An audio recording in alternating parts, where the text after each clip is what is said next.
Bueno, hola a todos y a todas, compañeros, compañeras. Gracias por un viernes a esta hora venirse a pensar juntos sobre un tema bastante pretencioso, por lo menos con el nombre. Antes que nada, agradecer las cálidas, afectuosas palabras de las dos compañeras hacia mí, decir que estar en una casa de los trabajadores y las trabajadoras, como es un sindicato, y un sindicato más compañeros digamos, gremiales del Estado, siempre es estar en casa. Como trabajadora centralmente, soy una trabajadora del derecho, toda la vida fui una laburante y durante muchísimos años fui empleada estatal en distintos espacios, así que en parte también estoy en mi propia casa, así me siento, así me han hecho sentir, así que el agradecimiento y también ver muchas caras de amigos y de amigas que se acercaron a juntarnos, ¿no? Que en estos tiempos juntarnos a pensar colectivamente hace bien. Así que decía que el tema es pretencioso porque hablar de justicia, ayer y hoy, memoria, ayer y hoy, derechos humanos, ayer y hoy, y ponerlos en clave de disputa nos puede llevar a hablar, y además, para los que no saben, a mí me encanta hablar y de estos temas, entonces podemos hablar muchísimo. Pero en principio me parece que lo que nos puede convocar a pensar es si hay puntos en común entre, como lo dijeron, entre el terrorismo de Estado o entre la justicia, si quieren podemos decir el poder judicial, que no es lo mismo que la justicia, al revés, todo lo contrario, el poder judicial, la memoria acerca del terrorismo de Estado, y las violaciones a los derechos humanos hace 40 y pico de años y hoy. Y yo la pensaba que también como un puente, que es bastante más usual de lo que se pueden pensar, muchos de los abogados y de las abogadas que en los últimos 15 años nos hemos dedicado a trabajar junto a las víctimas y a los organismos de derechos humanos en las causas de lesa humanidad, no es casual que hoy, en estos tiempos, en tiempos del macrismo, nuevamente tiempos del neoliberalismo, pasemos a tener la posta en la defensa de los presos y las presas políticas, ¿no? Digamos, este mismo vínculo que se trata de que pensemos hoy, también nos atraviesan y ahí uno puede pensar ciertos paralelismos. Y lo digo así porque somos muchísimos. Voy a poner el ejemplo de otra gran compañera, la que suelo mencionar, que es Paloma Álvarez Carrera, que es una compañera que es de Jujuy, que trabaja también en el equipo de abogados de Milagro, y que es la abogada de hijos y la abogada de las madres en los juicios de lesa humanidad allá, y quien ha intentado llevar ni más ni menos a Blaquier al banquillo de los acusados. Entonces, a lo largo y a lo ancho del país, este vínculo y esta relación también nos encuentra de algún modo como protagonistas a los abogados que acompañamos antes a las víctimas y hoy a los imputados, o hoy a las víctimas de aquel entonces y también a los imputados actualmente. En principio me parece que es importante, casi de manera preliminar, decir que siempre la justicia, y ahora sí hablo como valor, siempre la memoria y siempre los derechos humanos están en disputa. Y esto quizás es algo de los aprendizajes que nos toca en este momento, ¿no? En este momento digo, en estos últimos 3 años. La Argentina es modelo en el mundo, es excepción en el mundo respecto a cuál ha sido su política que se ha dado en términos de memoria, de verdad y de justicia respecto de los crímenes cometidos en la última dictadura cívico-militar. Y esto porque el siglo XX ha sido el siglo de los grandes genocidios en todo el mundo, a lo largo y a lo ancho, tristemente, y en nuestra región en particular, como todos saben, hacía mención al Plan Cóndor, en general todos los países del Cono Sur sufrimos dictaduras con puntos en común y con puntos diferenciales, pero lo cierto es que el único país que se ha dado por lo menos un proceso de juzgamiento de esos crímenes de la entidad y de la profundidad como la que se dio a Argentina, somos los únicos. Digo esto porque Chile sí se ha dado, a pesar de que es muy poco conocido, un proceso de juzgamiento, tiene muchas condenas Chile, Lo cierto es que con un proceso de juzgamiento diferente, Brasil ha sido nulo, Uruguay ha sido nulo, pero tiene 8 condenas exclusivamente, en cualquiera de sus formas. Y escogen centralmente a los principales líderes y a las principales lideresas, por eso Cristina está llena y plagada de causas penales, porque el modo de articular este poder judicial con los medios, como decía antes, tiene un factor fundamental, o suele tener un factor fundamental en la subjetividad de la gente. Cuando instalamos que alguien es una chorra, sea Cristina, sea Milagro, sea quien sea, y no necesitamos una sentencia condenatoria firme, que tampoco nos aseguraría muchas cosas en el estado en el que estamos, pero simplemente con una excavadora en Santa Cruz o con un video de un banco sacando plata, 3 morochos en Jujuy, no estaban asaltando a nadie, no había armas, tenían un cheque, fueron a cobrar lo que les correspondía cobrar, pero eso con una musiquita, y además claramente que hacen 3 negros con plata. Eso es algo inaudito, que tan inaudito es y se asienta tanto en los prejuicios de la gente que sin lugar a dudas claro, ya está, es condenatorio. Eso demuestra, ese video demuestra que Milagro era una chorra y que se tiene que morir presa, y que todo lo mal que nos está pasando es porque esos eran chorros, y ahora lo mal que nos sigue pasando es porque saben que los chorros pueden volver. Entonces, lo cierto, digo, es que la idea de la estigmatización, la idea del impacto sobre el electorado que tiene esto, tanto para proscribir como para encarcelar, como en el caso de Lula, como para proscribir, digo, como en el caso de Correa, como cualquier intento que pueda llegar a ocurrir en la Argentina también con Cristina o con otros líderes o lideresas de la oposición política. Como quiero terminar porque estoy hablando 37 minutos y no quiero hablar mucho más, sí me parece que hay varias cosas también que recuperar de aquellos años para ponerlos en clave con el momento actual. En principio, que siempre hubo resistencia, ¿sí? Digamos, y que cuando la resistencia se acaba, se retrocede mucho más. Digo, ahora se está armando un documental muy importante sobre la resistencia obrera durante la dictadura, que es algo que en general no se conoce tanto, y se plantea, bueno, en la huelga en 1982 no hubo huelgas, muchas huelgas antes, hubo una huelga de amparo general en el 79. Y las madres y las abuelas han sido un ejemplo de lucha en momentos mucho más difíciles que los que nos toca atravesar a nosotros. Y también me parece, para pensarlo en términos de, digamos, de clave histórica, reconocernos en esas luchas y reconocernos hoy como parte de esas resistencias, tomando claramente aquellas luces que son nuevas. Más allá que yo soy feminista, creo que el feminismo ha venido a dar vuelta a todo, ha venido con esa irreverencia, sobre todo que tienen las pibas, a enseñarnos, digo, porque hay que aprender de las otras luchas, pero hay que poder mirar sobre quienes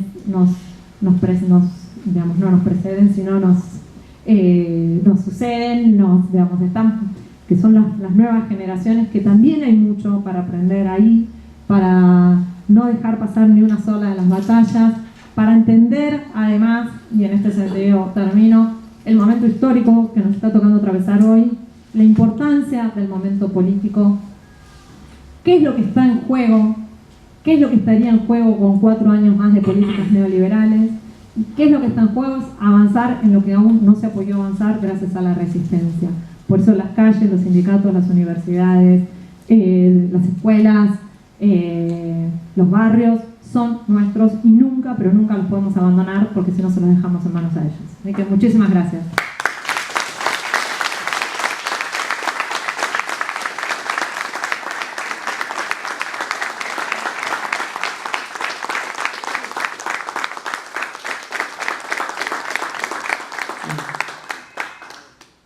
Eli, vas a seguir hablando. Nosotros queremos escuchar sobre Moreno. Sobre Moreno, Mariano Moreno. La Gaceta, 7 de junio. No. Moreno ha pasado muchas cosas. Y Moreno, desde el 2 de agosto del año pasado, es otro Moreno y es otro movimiento, y ha pasado también atravesado a todas las organizaciones sociales y políticas, además de la educación, por supuesto. Pero en Moreno nos vemos por ahí muy involucrados en muchos aspectos, también con todo lo que tiene que ver con los servicios. Los vemos cuando marchamos, los vemos que pasan cosas. ¿Qué? No sé, ¿es una pregunta o es no sé? Sí, no sé cómo hacer exactamente la pregunta, pero sí. ¿Qué ves vos en esta cuestión de la justicia en Moreno? En esta cuestión del gobierno macrista en Moreno. O sea, que no pasa nada que no se termina el consejo escolar, que la causa judicial no avanza, la causa judicial de Sander no avanza. A ver, me cuesta un poco hablar sobre un territorio que no es en el que yo milito, ni en el que yo vivo. Así que lo único que yo me parece que es importante aportar es que si hablamos de espacios de disputa, Moreno es un espacio de disputa cruzado por múltiples factores de poder, factores legales, digamos, de poderes legales y de poderes ilegales. Y efectivamente no se ha podido dar a lo largo de muchos años un gobierno que intente comenzar a sanear, porque es un proceso muy largo, para poder avanzar. Y claramente Moreno también es un terreno de abandono del Estado, de fuerte abandono del Estado. Y cuando el Estado abandona, digamos, grandes espacios territoriales, esos espacios, como les decía recién, se ocupan.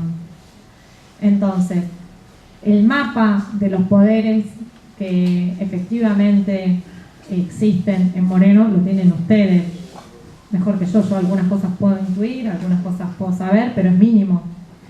Sin poder popular tampoco va a ser posible que venga alguien, sea quien sea, a la intendencia, a la gobernación, por más que elijamos el mejor intendente, la mejor intendenta, el mejor consejo deliberante y la mejor gobernador, el mejor gobernador, vamos a poder resolver algo que tiene, me parece, una base en décadas de abandono, décadas de posibilitar construir espacios paralegales con profundos conflictividades y problemáticas vinculadas al narcotráfico, donde quizás también haya vinculaciones entre el poder político y el poder del narcotráfico. Esto es un serio problema. Creo que Moreno está atravesado en parte por esto. Y después, a mí en lo personal, lo único que puedo decir es que nunca terminé de entender algunas de las cosas que pasaron en Moreno, digo sobre todo en el último año.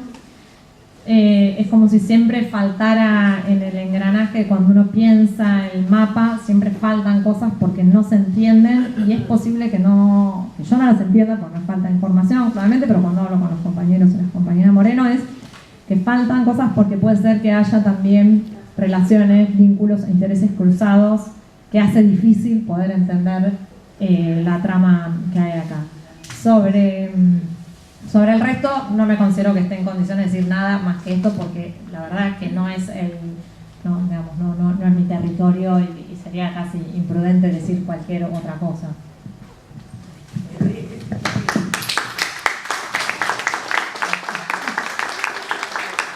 Bueno, si quieren hacer preguntas, abrimos. Quieran hacer preguntas. Sí, yo. ¿Cómo estás? Para mí, uno de los juicios más impactantes de los últimos tiempos, más allá del plan sistemático con respecto al robo de bebés, que ese fue un punto crucial, me parece que es el de juicio Ford, y que vos sos una protagonista muy importante. Como todos somos trabajadores acá, la gran mayoría, sería interesante que cuentes algunos puntos de ese juicio. Primero, estuve en el Ella es una Ford. No. Pero primero cuento que fui querellante de Chicha Mariani y de las abuelas de La Plata en el juicio de plan sistemático de robo de bebés y coincido con vos que ha sido para mí uno de los juicios más emblemáticos centralmente del proceso de juzgamiento. Hoy a la tarde llegué un poquito tarde porque venía de la Exesma, del Conti, de una actividad absolutamente maravillosa, se llamaban las mujeres de Ford, género, organización y clase trabajadora, y compartimos con Victoria Basualdo, que es una historiadora, la mesa con 5 esposas de compañeros víctimas de Ford y una hija que es Estela Gareis, que es docente delegada de SUTEBA hasta que se jubiló en Lanús. Y ha sido una de las actividades más hermosas de las que he participado en estos tiempos, centralmente porque contar la historia desde la voz y la trama de las mujeres es otra historia, una historia además que no se ha contado y, como hoy decía, una deuda que nos debemos desde la narrativa de lo sucedido en el terrorismo de Estado, es la narrativa puesta en términos de género. Y eso es algo a los que nos quedará para algún momento de tener un poco de alivio para poder pensar, escribir y trabajar. Que pudimos recolectar información que podían tener responsabilidad los empresarios sobre los hechos cometidos a los trabajadores de esas mismas empresas. El ingenio Ledesma en Jujuy, voy a decir algunos nada más, Astarza en la zona norte, Ford, Mercedes-Benz, Fiat, Loma Negra, la Nueva Provincia, Molinos Río de la Plata, Astilleros Río Santiago, infinita cantidad de 25 empresas a lo largo del país, en donde esa investigación, que centralmente no fue llevada adelante por abogados, creo que por eso es mi abogada, creo que por eso salió muy bien, es una investigación en clave histórica, pero tenía una finalidad que era por primera vez sistematizar la información para poder saber si hubo algunos patrones comunes sobre el terrorismo de Estado y la vinculación con los empresarios. ¿Y por qué digo esto? Porque si uno ve un caso en particular, un ingenio en el norte, que tiene una particularidad, no es lo mismo que una metalúrgica que Asindar en Villa Constitución, que una empresa de multimedios en Bahía Blanca, que una automotriz en Pacheco. Y claramente cada una de estas empresas, si tuvo intervención, si uno lo mira exclusivamente focalizado, lo que se pierde es ver si había patrones o había lo que nosotros denominamos prácticas represivas empresariales. Y fue increíble descubrir, y esto el resultado fue en el 2015, casi le diría, lo presentamos el 3 de diciembre del 2015, descubrir por primera vez, después de 30 años de democracia, que había una vacante, que había un agujero sobre la investigación de estos hechos. Entonces, que no fue una empresa, un tipo cualquiera, el dueño de una empresa que se le ocurrió, sino que había líneas e intereses convergentes entre las Fuerzas Armadas y una parte del empresariado en Argentina. La empresa Ford es una de esas empresas que fue objeto de investigación, que tiene varias particularidades porque en el año, cuando se inicia la CONADEP, los compañeros de Ford fueron y denunciaron los hechos, y cuando fue el juicio a las juntas, los compañeros fueron y declararon. Los casos de Ford forman parte del juicio a las juntas, de la causa 13. Sin embargo, recién en el año 2003, los trabajadores de forma conjunta, porque no fueron desaparecidos finalmente, se toma la decisión de empezar a querellar a la empresa Ford. Como en Argentina las causas penales son contra personas en particular, no contra personas jurídicas, no se puede ir contra Ford para no meter preso a Ford. Entonces hay que buscar quiénes son los responsables de Ford respecto de ciertos hechos. El caso son 24 trabajadores, de los cuales la gran mayoría eran delegados de base, delegados de SMATA, además, pero eran delegados claramente muy combativos, que habían logrado importantísimas conquistas laborales dentro de la empresa, la comisión interna y los delegados de base, en una cantidad importante de conquistas vinculadas centralmente a la salubridad En Ford el trabajo con estaño y con plomo generaba enormes problemas de salud. Habían logrado conseguir, sobre todo entre el 73, 74 y 75, reducción de horas de trabajo en ciertos sectores de la empresa. Se había logrado que el 1% del producto de Ford sea entregado al sindicato. Se había logrado crear un centro recreativo dentro de la planta de Ford, que tiene muchísimas hectáreas, que paradójicamente en ese centro recreativo es donde son llevados y son secuestrados y torturados los compañeros de Ford. Por ejemplo, estaban tercerizados los comedores de Ford y habían logrado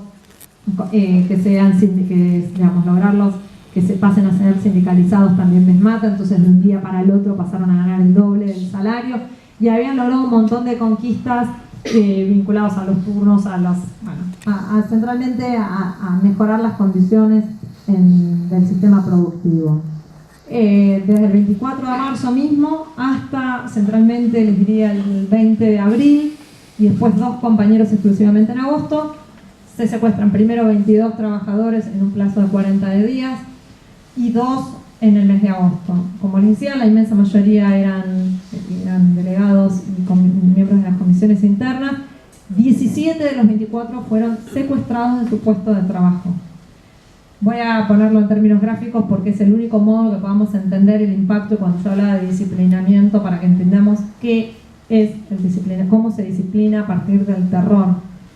Tipos que se iban de su casa, hoy los montaban las esposas, que las saludaban, se iban a trabajar, llegaban, fichaban, iban al vestuario, se cambiaban, iban a la línea de producción, y en la mitad de la línea de producción llegaban los militares con alguien de la empresa y los secuestraban adelante. En ese momento Ford para el año 76 tenía 7.000 trabajadores.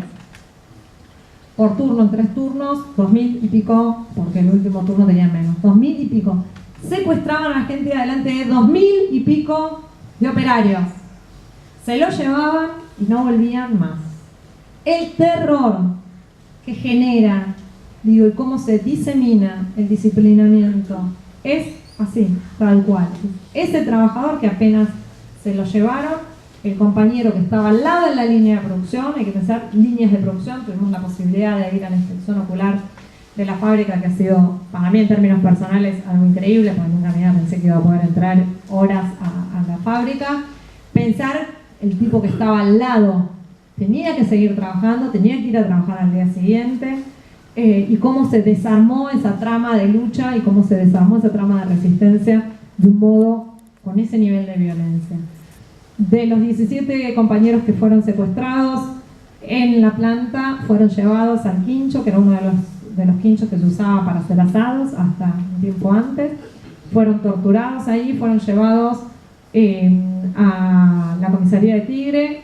5 que fueron los únicos que fueron secuestrados de sus domicilios fueron llevados a la comisaría de Maswich, y después fueron todos llevados y blanqueados a disposición del Poder Ejecutivo, todos a Devoto y algunos después a La Plata, a la cárcel de La Plata, y otros a Sierra Chica. Aproximadamente estuvieron en calidad de detenidos desaparecidos 40 días y después fueron todos blanqueados, y aproximadamente al año de la detención fueron siendo liberados. Todos sufrieron por lo menos varios años, inclusive algunos hasta el año 1986, libertad vigilada, yendo a las comisarías de la zona con circular desde Campo de Mayo a ver dónde trabajaban, qué estaban haciendo. Este hecho, que está totalmente demostrado, la intervención de la empresa, la intervención primero y más evidente en la puesta a disposición del quincho, donde el quincho está en un lugar neurálgico de la planta. Fue muy bueno ir con los jueces del tribunal porque pasábamos en una camionetita que nos llevaba a Ford. Vos pasabas, ahí estaba el quincho, estaban las plantas, éramos un lugar para donde jueces sí o sí estaba a la vista, y estaba ahí utilizado como si fuese una base militar, que dormían ahí, estuvieron ahí durante años. Se les daba de comer a los militares que estaban ahí. Las camionetas en las que fueron levantados, porque la planta es muy grande, eran camionetas de la empresa Ford. Obviamente se puso a disposición del territorio de Ford porque las fuerzas militares estaban adentro. A los trabajadores que los fueron a buscar a la casa, que fueron solamente 5, se los fue a buscar con la ficha de ingreso de Ford. De hecho, a varios se les preguntó, acá vive Ábalos de Ford, y estaban con la ficha que estaba en el área de recursos humanos de la empresa. Y se pudo probar, ni más ni menos que gracias al testimonio de las esposas, que ha sido subestimado durante muchísimos años porque no habían declarado antes en la instancia del juicio. Las mujeres, todas jóvenes, con nula militancia política o sindical, salieron a buscar a sus compañeros por todos lados, fueron presencia habitual de Campo de Mayo preguntando cuál era la situación y cuándo los iban a liberar, y ellas son las que vieron las listas confeccionadas en las hojas con el logo de Ford, con los 24 nombres de los trabajadores que había que secuestrar. La prueba es muy abundante. Lo importante, bueno, hay muchas cosas importantes en este juicio. Lo fundamental fue poder demostrar que el gerente de seguridad y que el gerente de manufactura era el que estaba a cargo de la producción de la empresa, de la fábrica, de la planta, era el virtual número 2 de la empresa. Sabían, estaban al tanto, conocían lo que había pasado y que de ellos dependía la puesta a disposición de una cantidad de recursos y una cantidad de información que fue lo que posibilitó los 24 secuestros, las 24 torturas. Es un hecho histórico esa sentencia, sin lugar a dudas. Esa sentencia no hubiese sido posible sin un colectivo organizado de trabajadores y de mujeres que acompañaron, que sostuvieron a lo largo de 40 años su voluntad de hacer justicia. Es cierto que tiene la particularidad, como dije, que los 24 todos sobrevivieron. Digo, el caso de Mercedes-Benz, que es un caso atroz. Toda la comisión interna fue secuestrada, pero toda fue desaparecida. Entonces, obviamente, la reconstrucción de los hechos sin las víctimas declarando, sin las víctimas posibilitando reconstruirse, hace mucho más difícil.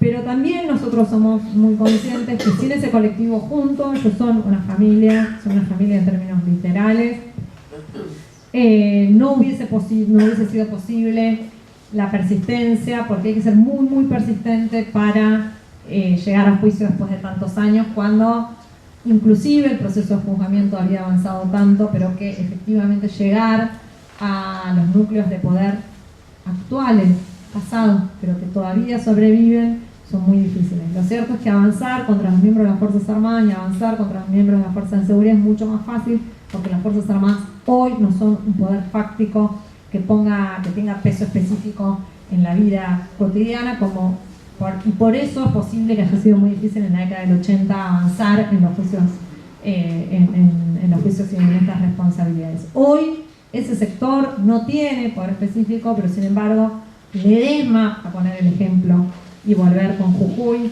cuando uno llega al aeropuerto de Jujuy hoy, no en los 80, no en los 90, hoy hay un cartel que el que recibe a todas las personas que bajan en el aeropuerto es Ledesma, que da la bienvenida a la provincia. Es el real dueño de la provincia y es el que pervive y el que persiste y el que sostiene a los distintos gobiernos que les resultan funcionales. Avanzar contra esos personajes, contra esos responsables, contra esos partícipes de la dictadura es realmente muy difícil. Era muy difícil antes y en estos 3 años se ha convertido casi en una odisea. Por eso en un contexto tan regresivo y tan difícil, haber alcanzado una condena como la de juicio Ford es una victoria pura y exclusivamente de los trabajadores, y así llamamos a la causa, porque la condena de Ford es una victoria de los trabajadores y también es una enseñanza, para los trabajadores y las trabajadoras sobre lo fundamental que implica la organización para alcanzar cualquiera de los objetivos y sobre todo para dar cualquier disputa y lucha política, ¿no?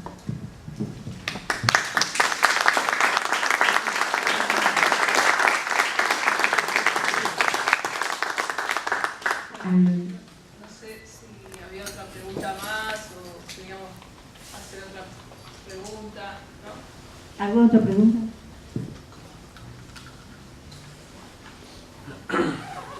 No.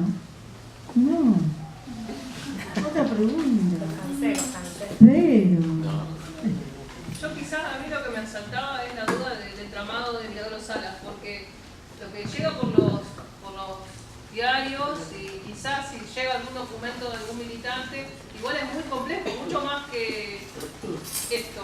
O sea, bueno, porque esto habían pasado tantos años, quizás se limpia un poco o se pierde mucho, pero la causa de Milagro Sala, digo, cuando uno atraviesa Jujuy y ve la cantidad de obra que tuvo la Tupac Amaru, y después se encuentra esta causa tan atravesada y sí, tan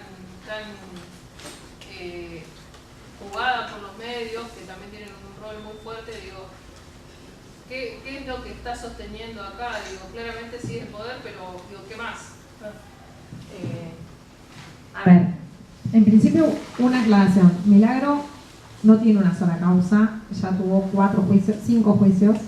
La semana que viene le van a dictar una nueva condena. De los 5 juicios, en 3 fue absuelta y en 2 fue condenada. Y sin querer simplificar, porque es muy difícil, podríamos hablar 1 hora y pico de Milagro, o de la Tupac. Yo creo que en el caso de Milagro se conjugan una cantidad de aristas que hacen un hecho que es bastante poco posible que se vuelva a repetir. Milagro es mujer, Milagro es negra, Milagro es de origen indígena, Milagro es pobre, y Milagro fue durante por lo menos una década en una provincia como Jujuy, que es conservadora, absolutamente machista, fragmentada absolutamente.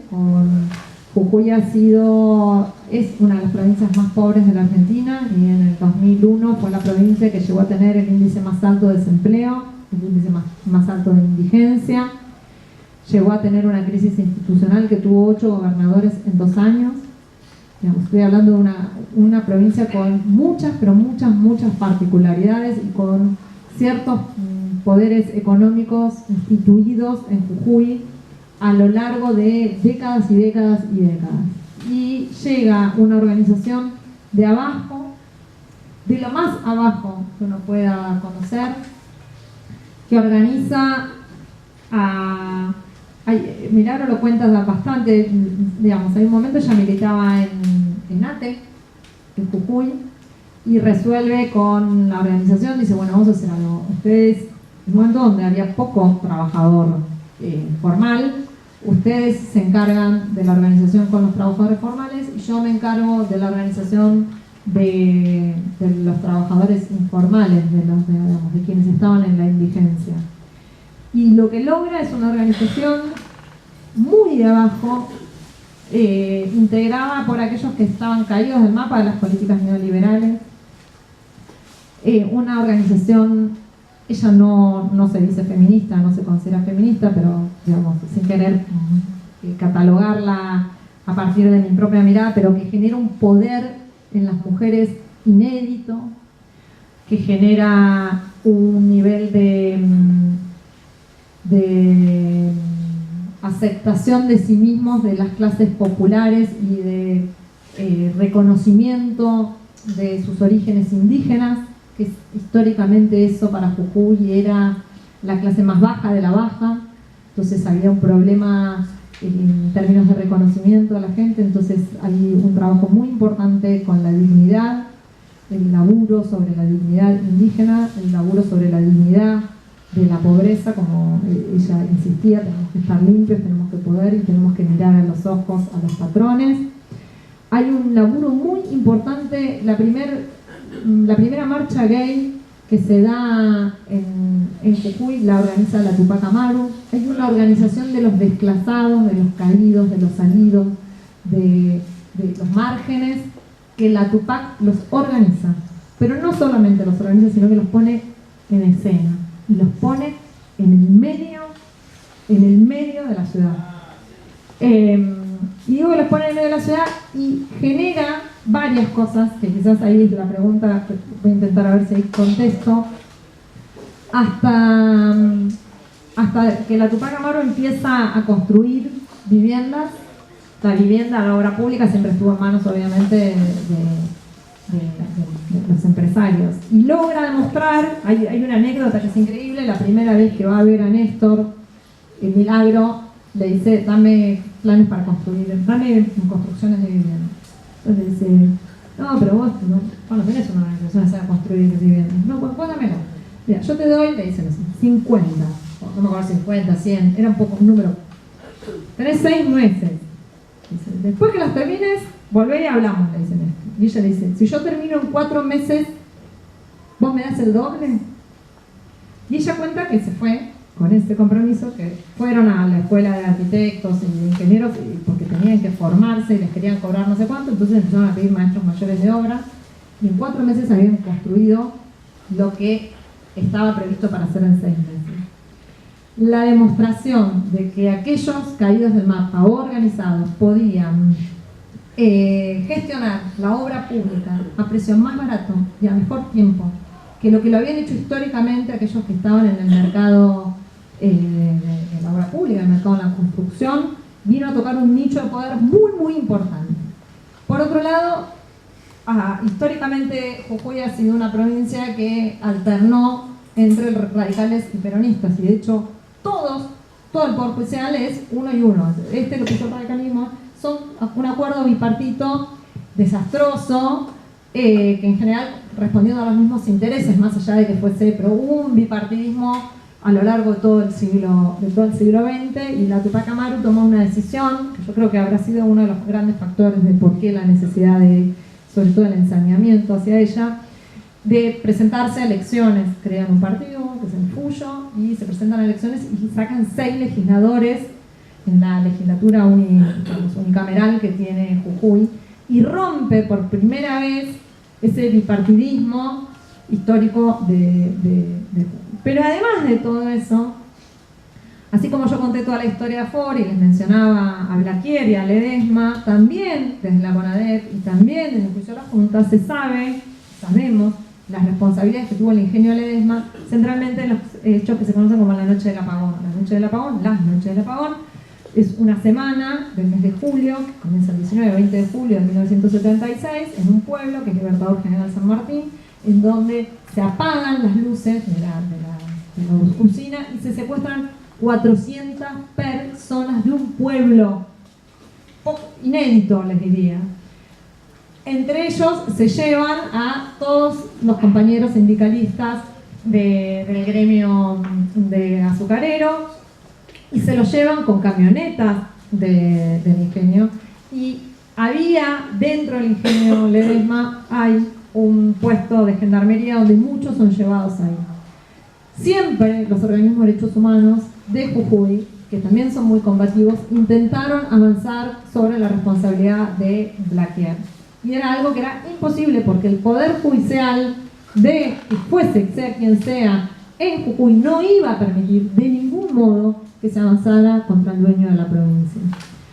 Y la historia, digo, es coloquial, pero sirve porque que también de las relaciones humanas es como se construye la historia.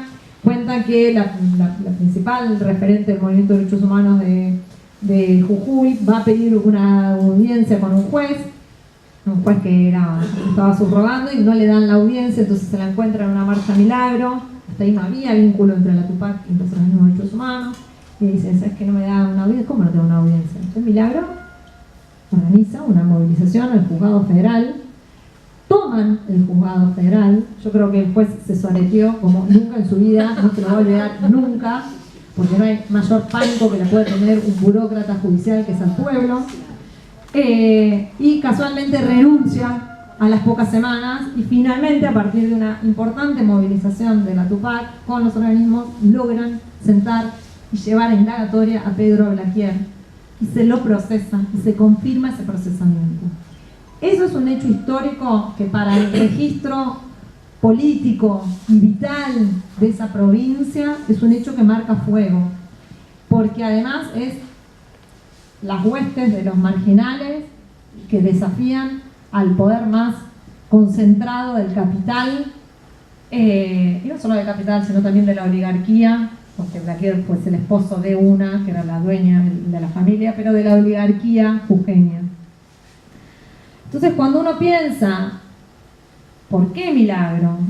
¿Qué representa Milagro? ¿Qué desafió Milagro? ¿Qué enemigos tenía Milagro? Entonces uno piensa que efectivamente ella ha subvertido todos los órdenes que uno puede imaginar para el lugar que espera cualquier miembro, digamos, de esa sociedad para una mujer negra indígena, que no es estar organizando una organización de mujeres.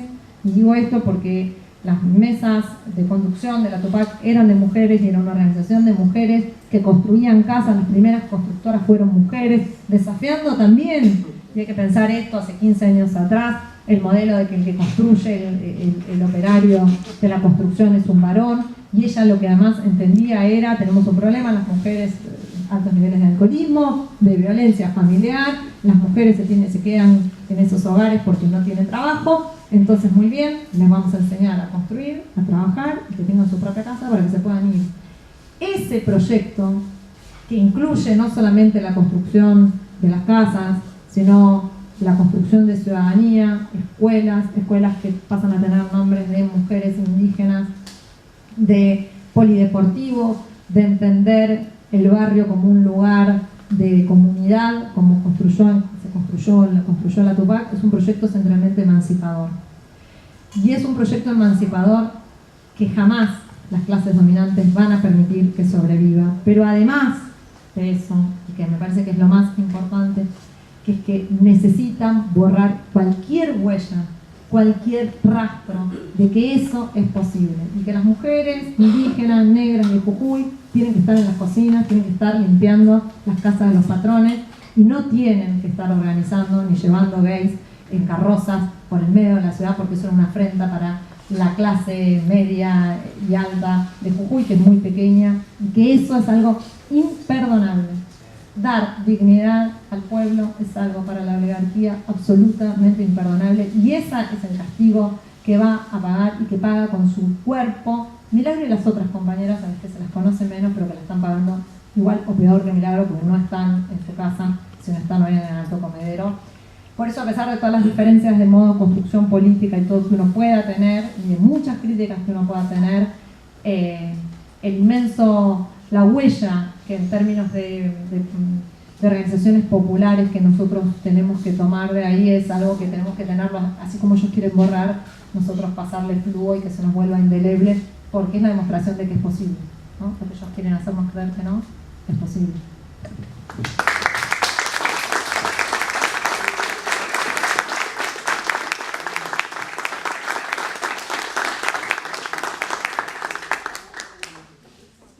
Bueno, ¿era la última? ¿Sí? Sí. No, yo quería dar testimonio. Nosotros fuimos a la Constituyente Social en Jujuy durante el año 2008 y realmente pudimos apreciar la Tupac, una organización con una fuerza realmente indescriptible. Y también en esa oportunidad, octubre del 2008 creo que fue, el Día de la Raza, entre comillas, se inauguró la primera radio popular. También estaba, creo, si no me equivoco, la Universidad Germán Abdala, que es nuestro digamos, líder en ATE. Y bueno, sin dejar de apreciar también los polideportivos, los centros recreativos, las piletas para chicos y chicas discapacitados. O sea, nosotros vivimos una fuerza que pudimos transmitir al conjunto de la clase trabajadora como que es posible. Pero bueno, lamentablemente con el tiempo y los poderosos no pudo tener una continuidad. Ninguna derrota definitiva, compañera. Eso también lo tenemos que hacer.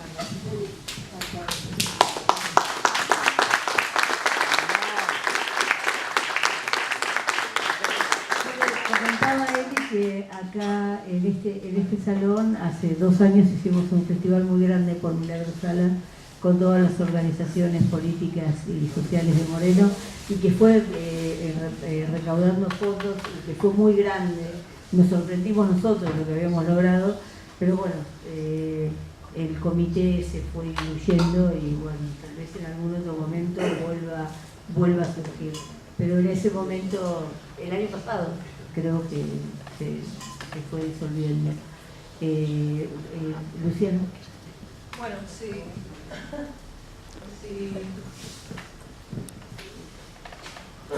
Si ya no hay más preguntas, digo, vamos dando fin. Gracias a todos por la participación y bueno, los aportes estuvieron buenos, son cosas que no llegan al territorio casi nunca, y las temáticas que se trataron es mejor verlas en vivo y en directo que leerlas en un diario donde se va para cualquier lado la información y tenerla de primera mano. Gracias a todos, gracias por el tiempo.